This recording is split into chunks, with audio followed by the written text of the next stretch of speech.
कि छोटे किसान पे खेत रह गया है कम।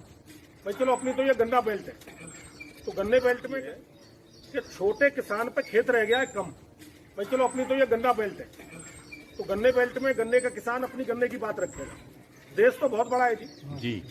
कहीं देश में किसान फिशरीज करके लाभ ले रहा है, कहीं फ्लावर्स करता है, फूलों की खेती कर रहा है, कहीं सब्जी की खेती कर रहा है, कहीं धान की खेती कर रहा है, अनेक प्रकार, कहीं मसाले की खेती हो रही है देश में। तो जो हमारा छोटा छोटा खेत रह गए, आपको ध्यान होगा जब बड़े खेत होते थे और आज छोटे खेत हो, अब एक खेत में क्या उगावे आदमी जिससे उसे लाभ हो ही नहीं सकता। तो किसान को कैसे लाभ हो, उसके लिए सरकार ने कहा कि भाई एफपीओ बनाई जाए। 10,000 एफपीओ सरकार बनवा रही है। अब उसमें एफपीओ बनाने वाला एक ग्रुप होगा किसानों का। 300 किसान मिल गए और 300 किसानों ने मिलकर एक एफपीओ बना लिया। अब किसान या किसान का बेटा तो एफपीओ समझ नहीं पा रहा है, लेकिन उद्योगपति का बेटा जरूर समझ रहा है एफपीओ क्या है। तो उसमें एफपीओ बन गया, 300 किसान मिल गए, सबने मिलकर एक योजना बना ली कि भाई ये खेती करेंगे। उसके लिए सरकार आपको पैसा दे रही है, बिना गिरवी रखे आपको 2 करोड़ रुपए देगी। आप वहां पे अपना जो भी स्ट्रक्चर लगाना है वो आप स्ट्रक्चर लगाइए। आपके लिए एक समझाने की टीम अलग से आएगी जो आपको समझाया करेगी कि आप ये एक्सपोर्ट कर सकते हैं, ये वहां बाजार में बेच सकते हैं।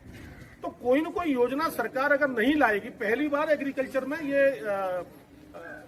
नियम और कानून और रिफॉर्म्स लाएगी। सोचा यह गया है कि भाई किसान भी व्यापारी की तरह लाभ कमाए, जो उसका पैसा बीच वालों के जेब में जाता है। अब जैसे पंजाब का मामला है, अब पंजाब का मामला और पश्चिम उत्तर प्रदेश के मामले में जमीन आसमान का अंतर है। पंजाब वालों में सारा जो एमएसपी का पैसा जाता है साहब, वो मंडी के द्वारा जाता है। अब मंडी में क्या व्यवस्था, मंडी में वही है कि भाई मंडी में जो लोग बैठे हैं वो साहूकार की तरह किसानों को पैसा बांटते हैं। तो वो चाहते हैं कि वो जो सरकार पैसा भेजे, हमें भेजे, तो किसान से हम काटे पैसा।